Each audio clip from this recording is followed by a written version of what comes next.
another edition of the Contractor's Secret Weapon weekly podcast with your hosts, Justin Jones and Dave Negri. This program is dedicated to helping contractors, remodelers, painters, roofers, roof cleaners, and business owners in the construction industry gain an unfair advantage over the competition.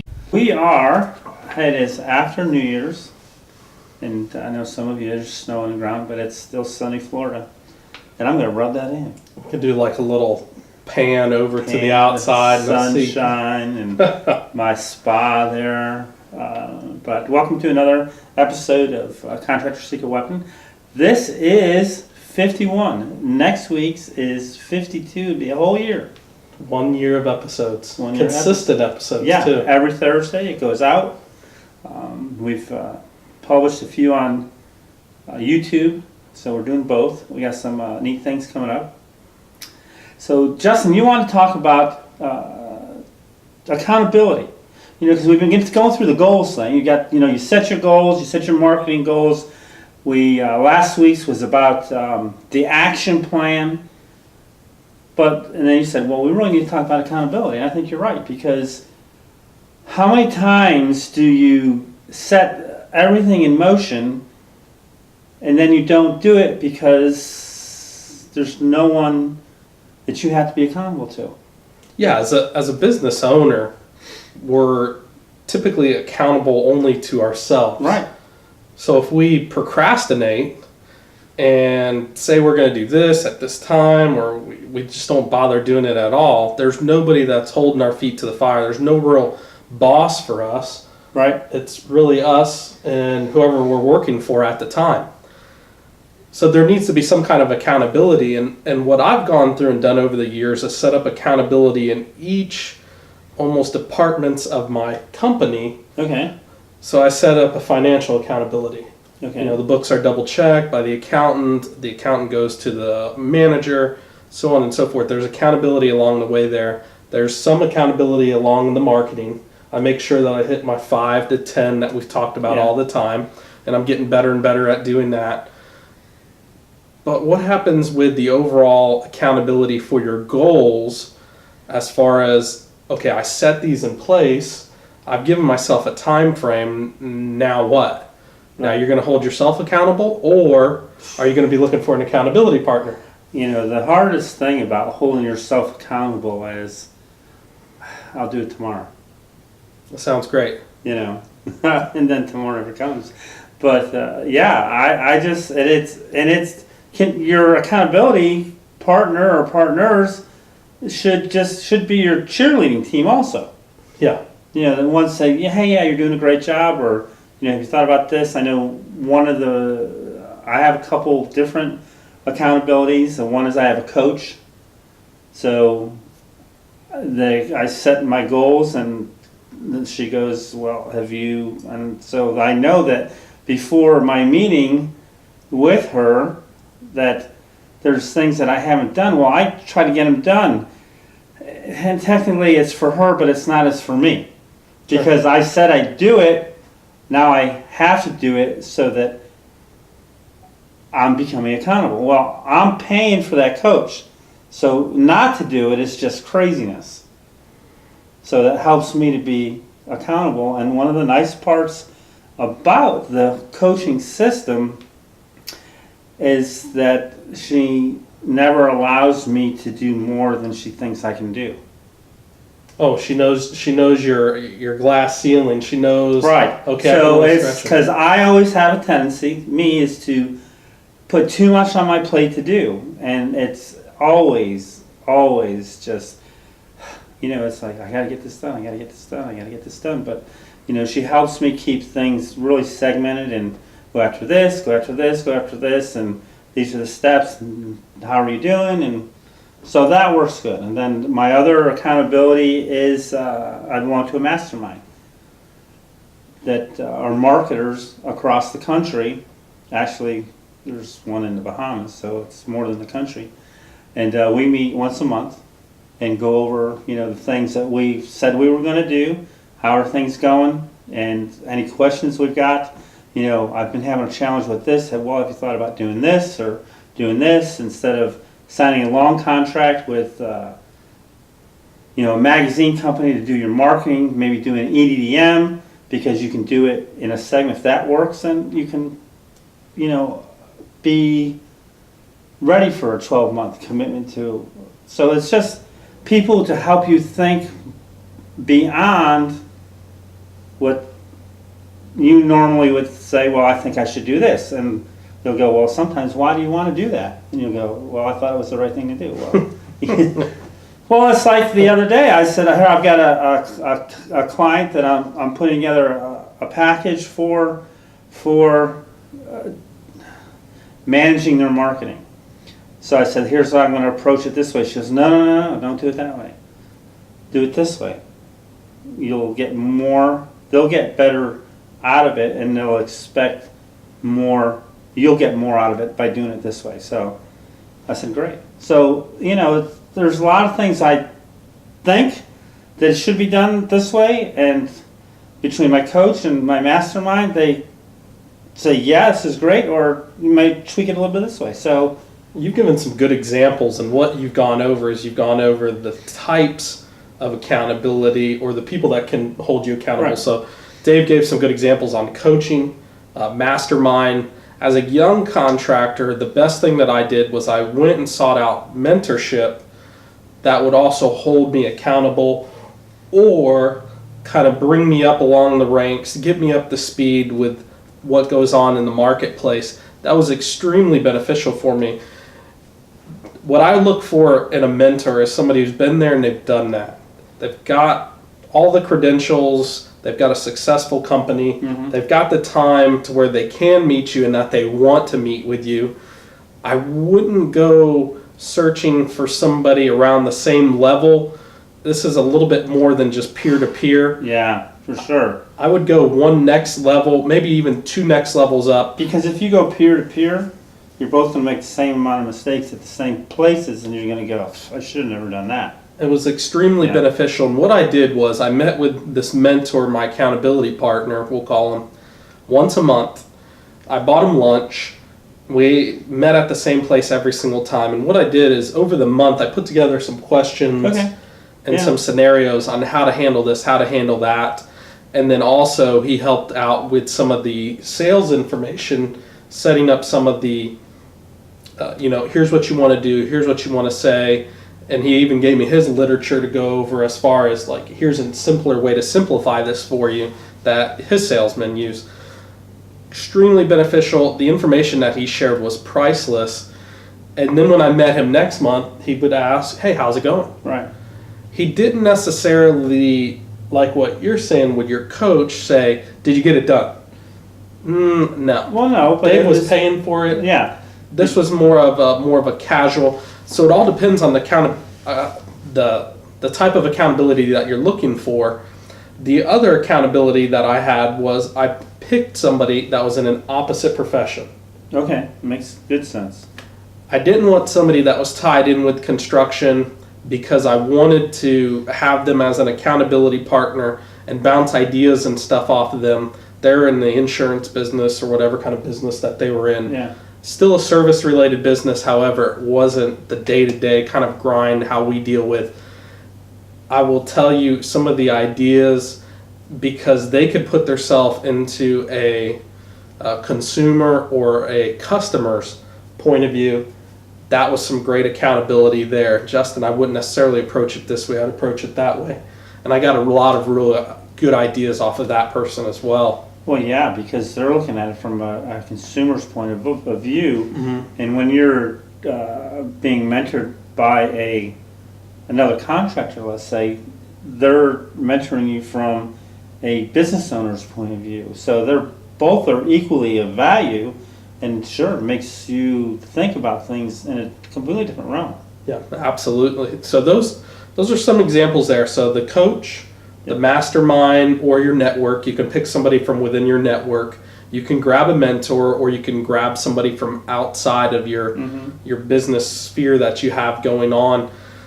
What's the benefits of having an accountability partner? Dave's kind of shared some of the insights that he got from it and the fact that he got more done within the month. Sure. Or it held his feet to the fire to where it was going to be a waste of money if he didn't get some of the stuff done. When you go through and you set up your goals, and we just got through going over the goals last week and the week before that, and I think even the week before that, once you set those up, it's real easy. As soon as February 1st, February 15th hits, all of a sudden you start falling off that wagon. You start going back to the way things were last year. The accountability partner is great at that point. It'll keep you going. It'll keep you motivated. And that's if you want it. If you don't want it, I don't know what to tell you. Yeah. It's Other than I'd look for something else to do. Yeah, if you don't want it, then there's really, no sense of setting the goals, because you have to continue to. Like we said, the hardest part about the goal setting is setting the goals. Write them down on a piece of paper, and however you want to do them, get committed to them, and then see how you're measuring up to what you set in place. It's like nobody broke my arm to say, Dave, you want to do this? No, this is what I wanted to do. This is what I want, and this is how I can think I can accomplish it. So I always go backwards. I start where I want to go, and then I work backwards to its simplest forms. So I've got to do X amount of marketing. I've got to do X amount of proposals. I know I've got to close, 30, 35%. So, and that's on, and I close more if it's a referral. So all those things, they weigh in the balance of what am I going to do? How am I going to do it? And what am I really looking for? So, like I said, I'm trying this year to make things as easy as possible. So I'm going for more of the referral type marketing and stuff like that. Yeah, me and you were both going for the same thing, Yeah. the referral aspect of it. It's the best way to go. We've talked about the marketing for that so many different times. And it's so much easier. Like I have he'll never listen to this. A guy that I'm going to give a proposal to tomorrow about managing his marketing, and I talked to him about 2 weeks ago, and he was a retail blaze. So I said to him, what are you doing for your marketing? So he tells me I'm doing this, and I'm doing Pandora. And I'm going, Pandora? The music? The music? He goes, yeah. I said, you're spending money on Pandora to drive business to your store. He goes, yeah. I said, okay. I said, I just was trying to figure out what the whole Pandora thing was. So it's the music, you can advertise on, Pandora. He says, yes. I go, well, where is it? Is it just Palm Harbor? Oh, no, it's all Tampa Bay. I said, all of Tampa Bay. And he's a retail shop. Yeah, so I'm going, okay, just out of curiosity, what's your draw? 2.5 miles radius? 3 mile radius? Well, yeah, probably, maybe a little bit more depending on. I said, so we're going a 3 mile radius and you're going out 15. I said, do you see a problem with that? Well, I said, well, let me ask you another question. And I says, are you seeing a direct correlation for the advertising that you're doing? In other words, can you track it and say, I get this person because I advertise on Pandora? Probably not. He goes, no. And I go, you're sitting down, so I said, how much you spending a month? He goes, $2,000 a month. Oh. I said, stop it. Don't do it anymore. I said, if you can't get a direct correlation of I spent $2,000, I got $5,000 return business out of it, then please, it's just, give me your money. I'll take it. So that's when I says, I'm going to go take over as manager's marketing because he's not doing a really good job. $2,000 a month to Pandora for his shops in Palm Harbor. Yeah. So like we said, the radius aspect of it. So what is that? So let's equate that to a contractor. In just let's say what's the Valpak? Okay, Valpak. Yeah. Goes out to 10,000, I think the minimum is 10,000 now. So you got to 10,000, and you want to do it every month. I'm going to send it out to 10,000 every month so that I can get business. Well, if you're going to spend, and I think it's probably last time I checked it, well, this was a couple years ago, 10,000 a month, that was about $2,000 a month. Mm-hmm. So, and I'm going, okay, but first of all, I have to think about if I send out 10,000 to a selected area every month, could I handle the business? First of all. So if the average is 1.5%, so that's 300 estimates a month. I can't run 300 estimates a month. No. So why would I spend $2,200 or $2,000? So I have to think about not only the marketing aspect, but can I, if I go with the minimums of returns, am I wasting money on my time? As far as can I run all those leads? That's what clued me in on the referral Yeah. marketing aspect of it.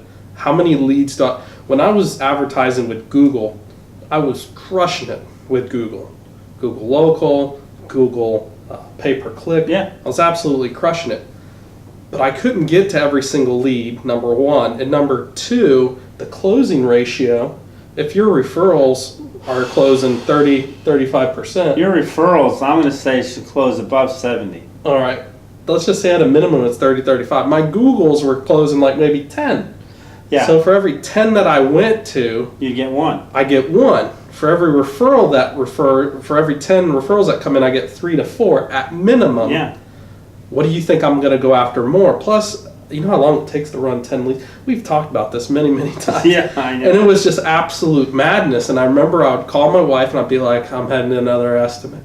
I'm heading another. It was so, the energy just gets sucked out of you because you know it's going to take me going into 10 houses to get one. And I know that this goes through my mind, so it's got to go through other guys' mind. When they go to an estimate, and you get 4 or 5 estimates to do in a day, and you're going, God, I hope I don't get them all at once. Yeah. I mean, really? It drained. It really and you're does going, drain okay, you. so logistically, how am I going to do this if I do get them all at once?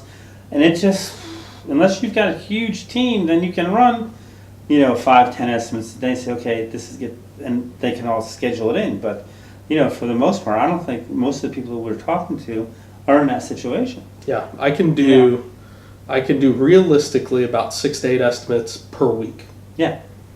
And function per week, and still get all of my other stuff done, be home at a good time, so on and so forth. So if I can do 6 to 8, we're getting on a rabbit trail from accountability, but I think we've covered accountability pretty good. We're getting into some stuff that's current and relevant. 6 to 8, 4 to 5 weeks in a month, I can typically do between 30 and 50 at most. Yeah. If they're larger jobs, cut that back, cut it in half. And I know that each contracting business has its rough estimates as far as closing ratio. I know that if you're a builder, your closing ratio is going to be closer to 10 to 15% because you're dealing with a huge, massive. They're not really ready right now. They're thinking about it, so it gets extended out. A lot of my stuff can be right away. It could be anywhere from 2 days to 5 weeks. So as far as time frames, so it's I pretty much want to do it now. So I know that there's certain criteria that I'll have the job. If I can make them laugh, if I'm there for 30 to 45 minutes, 98% of the time I get the contract, and I write it up then. Yeah, I write it up then. So that's a key factor. So as far as that, but let's go back to accountability for a minute. I know that when I first started out, one of my accountability partners was a guy who was another contractor in my networking group who helped me out a lot. As a matter of fact, one of the I forget, it's been so long that I was in. We had a power partner teams where you'd had like a roofer and a plumber and a painter and a real estate agent, and so everyone worked together on. And this is with outside of the networking group, but within the networking group, was another subgroup, and we would share leads and stuff like that, and referrals more so.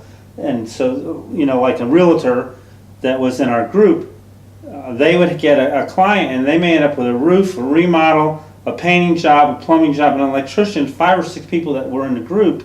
So, we would bounce stuff off of each other as far as our accountability stuff, because became close knit, so we helped each other out. So there's lots of ways.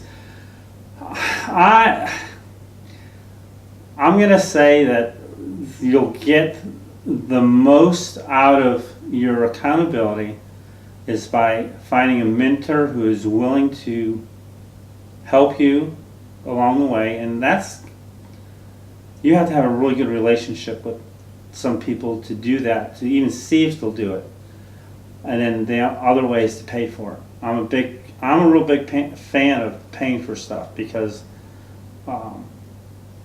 it creates value for me. Mm-hmm. As far as that goes. So the coaching, I pay for the coach, and I gladly pay for the coach because my profitability goes up. It's not just my accountability, but it's there because my systems get in place, my profitability goes up, so it becomes an investment in my business. It's not an expense. Same thing with the mastermind. It becomes, for the amount that I paid, which is really immaterial, I've gotten hundreds of thousands of dollars worth of ideas that I can implement into my business that just make it worth it, that I wouldn't necessarily come up with on my own. Or something will happen. So, yes, now I get it. Light bulb. Yeah, it's just like, I got it, and I'll start writing stuff down. So, as far as the accountability, it's a must. It really is, because no person can be an island unto themselves. Oh, the island sensation. Yeah. I don't care where you're at in your contracting business. We've all had that island feeling where we feel like we're the only one. That's it. It doesn't go any higher. It doesn't go out any further. Yet when you have accountability, all of a sudden you move 2 islands together. And if you get into the referral, if you get into the networking aspect, like you're talking about, of accountability, where you've got all the different trades. Listen, your island starts getting bigger. That piece of pie starts getting bigger. Accountability is really the way to go. And now I'm starting to become accountability partners for younger contractors that are coming up. And I think it's absolutely wonderful. I charge them for it because, again, I think that the value is there. So again, I charge them for it, but I'll usually do about 2 a year. Okay. So I did 2 last year, and one of them rode around with me and got to kind of see the way the business operated and got tons of value out of it. And now, what did he end up? Well, he was. I remember we talked a little bit about. Yeah, he was going into the insulation business. Okay. And he was looking to buy an insulation business that was kind of already set up. Okay. And he went through, and last year while he was riding around with me, he got his real estate license and decided he wanted to go in more of the construction/development investing side of things. He has a financing background, bachelor's in finance, so it kind of made sense to go more into the numbers. He knows how to run the numbers. He knew what it was, and he's I think he's flipped about 4 or 5 houses already. So he'll make more than that than being an insulation guy. Well, he's making his own schedule. Yeah. They went out and they bought an insulation truck. They didn't buy a company, but they bought a truck. Okay.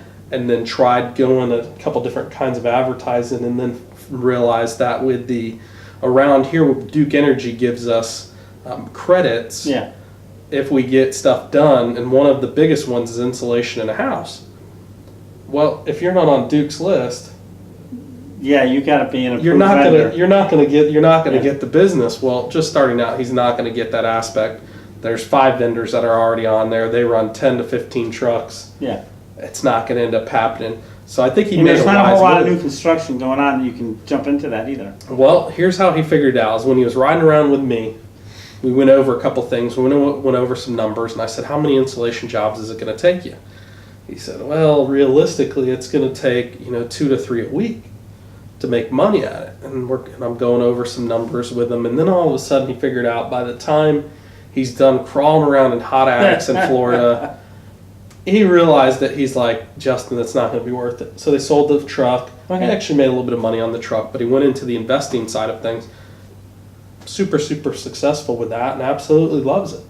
So if he wants to go take a break, he can go take a break. If he doesn't want to, he kind Buy of another house. he could go buy another house. So again, I Wow. think it's great. And again, he realized it while working with me, and we crunched the numbers, and it made sense. Yeah. So a lot of times, you just find out you're not going in the right direction. Yeah. Which is better late than never, but well, because a and lot of goals- guys find out they're going in the wrong direction when they got no money left, and then it's too late. in goal setting, you figure out real quick, is this working? Is this something that's going to be realistic for me? Am I going to make a profit at it? These are all questions that a good accountability partner will ask, like you're saying, almost like a coach does. Yeah. And he would ride around with me sometimes for a whole day. Yeah. So he got 8 hours, sometimes 10 hours, to where he could ask any kind of questions that he wanted. He would probe on things. Well, why did you discuss this? Yeah. Why did you discuss that? He would listen to my phone conversations and how I spoke with the customers. He got immense value out of it. So, Sure. So if you have an accountability partner and you're getting all those questions and you're getting that added value, you're getting the value, stay with him. Absolutely. Or her. Stay with him or her. Yeah, absolutely. So let's just cut it off at that, and next week we'll talk about something else interesting. I do have a really neat thing, and we'll bring it up, and it may just freak some guys out because you really got to think about it. Oh yeah.